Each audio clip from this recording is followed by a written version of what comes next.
So this one is just because. I've been watching The Office for about 2 years now. And I'm a big fan. I like it that people are watching it more now. They're still talking about it on Reddit. There's a lot of posts. There's a lot of theories as well about every character. And it's a lot of fun. You should definitely search up The Office and The Office related theories. But there's one that nobody really wants to admit to. Did Jim, the perfect man, cheat on Pam? From the beginning, Jimothy is the perfect man. At least that's how they portray him. His relationship goals, stalker goals, friend zone goals. I mean, this man came out of the friend zone. He married the girl of his dreams. And they always portray him as the perfect dreamy guy. Funny goof, sweet awesome guy that will bend over backwards for you. And that's the Jim I want. That's the Jim I need. But I'm gonna tell you a couple of facts that might change forever the way you look at him. And I know there's a lot of theories out there, but this is just my take on them. I hope you enjoy it. Number 1, let's look at Jim as a whole person. What is his personality like? We know that he loves to prank Dwight. He does this throughout the whole show. And he always plays it as, well, that's just for fun. He looks at the camera all cutesy because, oh, look how adorable I am. I'm just making a joke. I'm trying to have fun for the camera. We just go along with it because most of us think of Dwight as a weirdo. Someone who almost doesn't have any feelings because Dwight likes to express how strong he is. And we like to think that he can take it. And he just comes off as very off-putting. In fact, Dwight doesn't become a more palatable character until after he starts dating Angela. And I like to think that she made him a better man. But in the first couple of seasons, where we establish what kind of character Dwight is, he does come off as this very off-putting, weird guy that's just annoying. Now, Dwight likes to prank Jim as well, but most of the time the pranks are very childish.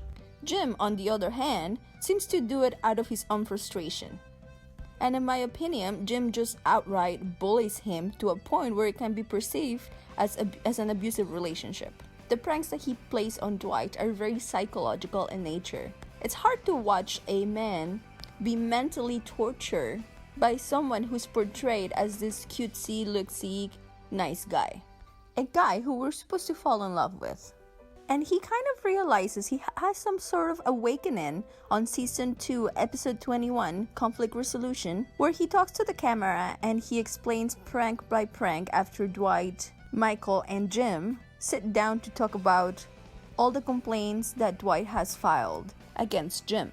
And you see how Toby has just put them all in a box, not really knowing what to do with them. When Jim explains himself about each and every prank, he realizes that they're not that great, they're not that funny, especially one put after the other one. But when you look closely at those pranks, you realize how sneaky, how under the radar, how easily those pranks can be ignored by everyone else because they provide sufficient deniability and they're silly enough not to cause any physical harm.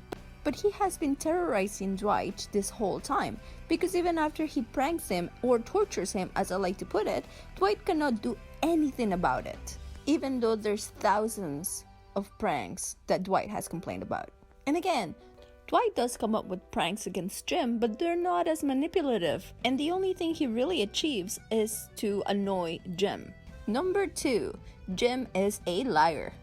Throughout the 9 seasons, we see Jim lie and manipulate every situation to his advantage. After Karen finds out through Phyllis that Jim used to have a crush on Pam, she decides to confront him, and what does he say? He lies to her. He could have been honest and say, yes, I used to have a crush on Pam, then I moved to Stanford, and now I'm over her.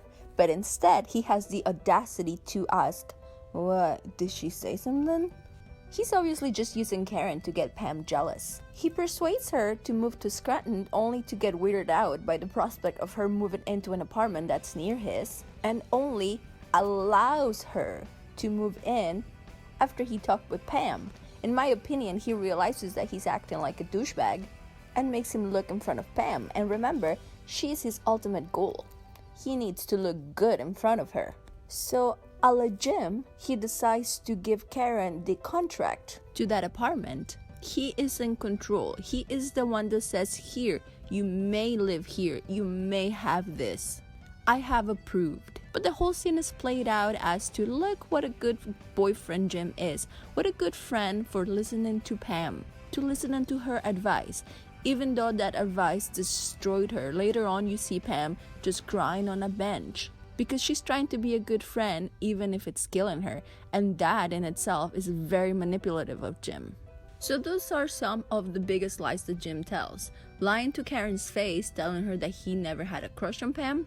Later on, when they're actually getting married, he makes a toast and he tells everyone how he lied about not knowing how to drive shift. How he did that just to get close to the engaged woman. And then he closes it up by saying, to waiting, when he should have been saying, to lying. Another lie that people like to point out is when he lied about having jury duty. And that one I'm gonna give to him because he was with Pam to help her with the kids. But nonetheless, he manages to lie to everyone again. Another big one is when he hides the fact that he just bought a house. Let me tell you, if my fiancé was to tell me, hey, I just bought a house and it's my parents' house, I'll be like, are you crazy? But again, a la Jim, he makes it look like a very nice romantic gesture by making the garage an art studio for Pam, thus manipulating her into forgiving him for taking a major life decision without her. What might seem to you as a nice romantic gesture, to me it seems nothing more than a manipulative plot to get Pam to shut up. Yeah, if my fiancé bought a house and then made the garage into a badass gym with a bunch of equipment, I would be super happy, but we'll still have that conversation that, okay, don't make those kind of decisions without me. But she just brushes it off like, oh, you bought me a house. It's the 1950s, see? And while I'm on the subject, remember season 9, episode 19? Jim talks to Toby about Jim and Pam having to take marriage counseling sessions. He tells Toby, and I quote, if I didn't do certain things without telling Pam, she'd still be married to Roy. To quote Kelly, that is disgusto barfo. That is the man himself confessing of being manipulative. And that is my third point. Jim is extremely manipulative. You guys remember Katie, right? She first appears on season 1, episode 6, Hot Girl. We hear Michael very cringily approach Katie and tell her, you're like the new and improved Pam. Later on, you see Kevin ask Pam if she's jealous of Katie, and when she says no, he says, she's prettier than you. Jim obviously overheard that, and he realizes that yes, Katie is hotter than Pam, and he starts going out with her with the only purpose to make Pam extremely jealous. Like, hey, I'm going out with the version of you that's way hotter. And his whole treatment of Katie makes me so angry. He makes it so obvious that he does not care for her, and he ultimately ends up just dumping her on the boat on that booze cruise episode. But let me just go into it a little bit more. Just allow me this. Let's dissect this whole Katie-Jim relationship.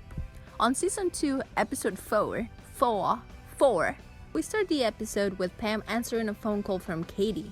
After she transfers her to Jim and listens to that god-awful flirting, she tells him, hey, maybe next time use your extension. But he knows what he's doing. He wants Pam to get jealous. And you can clearly see she is jealous. And to quote Mallory Archer, her loins are frothy even.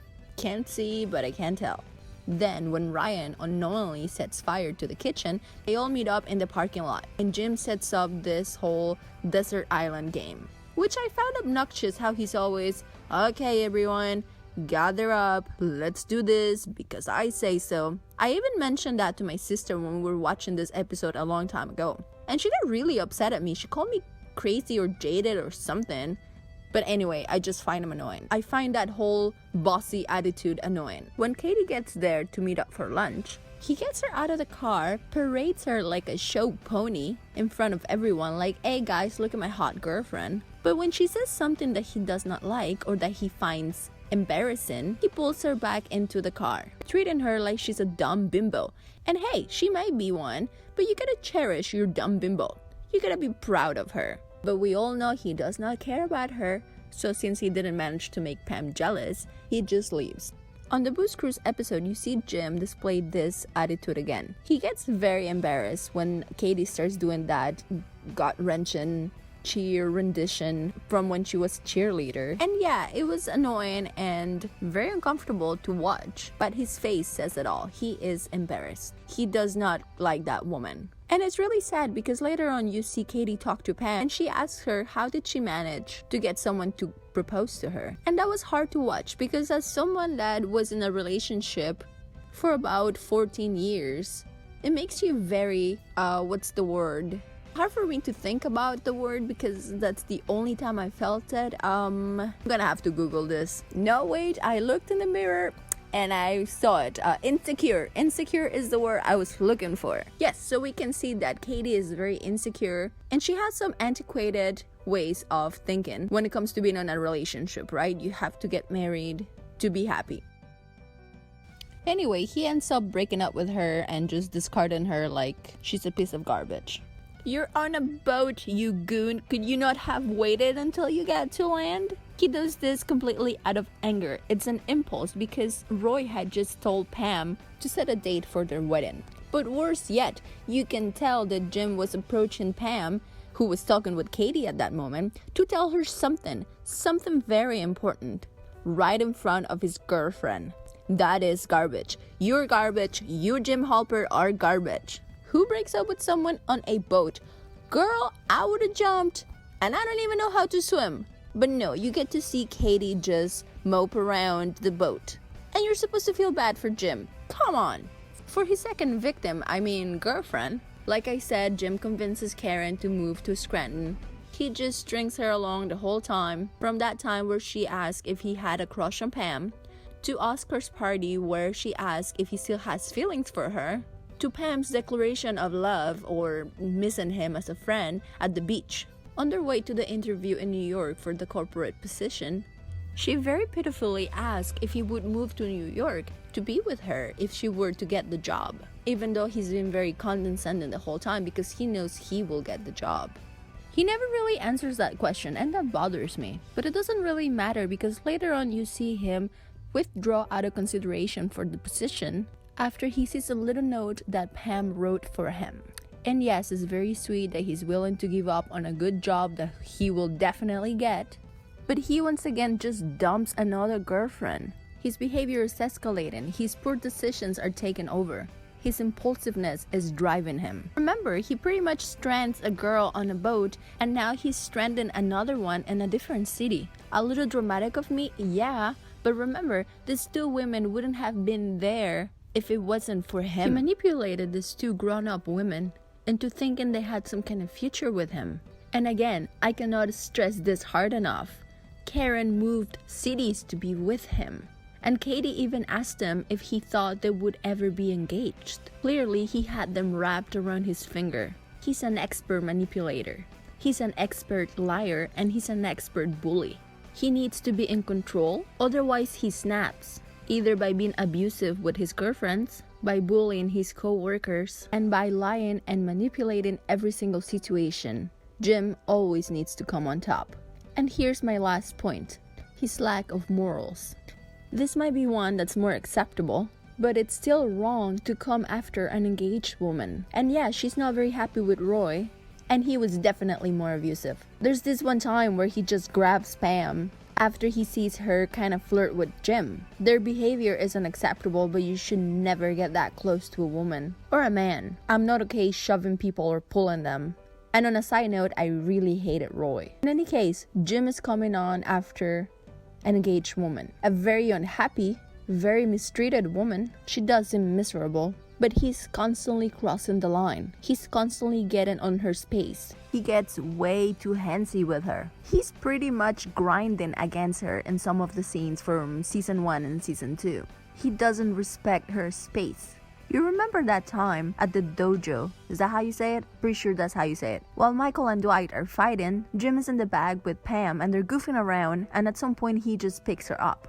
She gets very upset because she realizes that he does not respect her space. He crosses the line. And yeah, she's not all that innocent. She does participate at the beginning and only stops when somebody looks at them, but he doesn't have any boundaries. We'll concede that it takes two to tango. However, Pam has been on an abusive relationship, and he is a distraction, but every time she feels like she's gonna cross the line or they're getting too cozy, she steps away. And let me quickly point out that Jim orchestrated this whole dojo thing by convincing the entire office, or almost the entire office, to go watch Dwight get humiliated in a place that he holds sacred. And you know why he did it? Because he got annoyed that Dwight came in with his belt. That's all it takes. Annoy Jim and he will have you humiliated in front of everybody. I felt so dirty watching this episode. And it was mostly Michael's fault because he took it too far.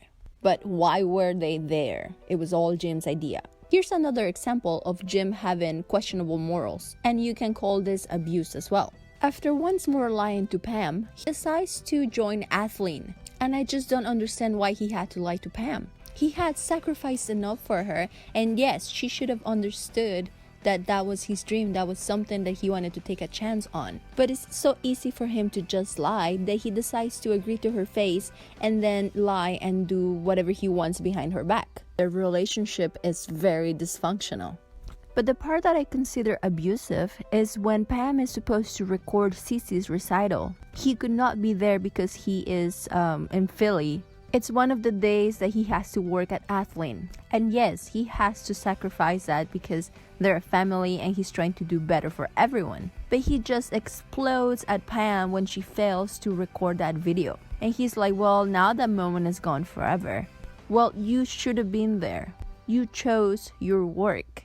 And that's on you. Yes, Pam could have recorded that and you could have been there. You see her having a mental breakdown because this whole conversation is very out of character for Jim. He's usually very calm with her. And shortly after, they go into couples counseling. And honestly, after that, I didn't think that they would stay together. Okay, so this is taking too long.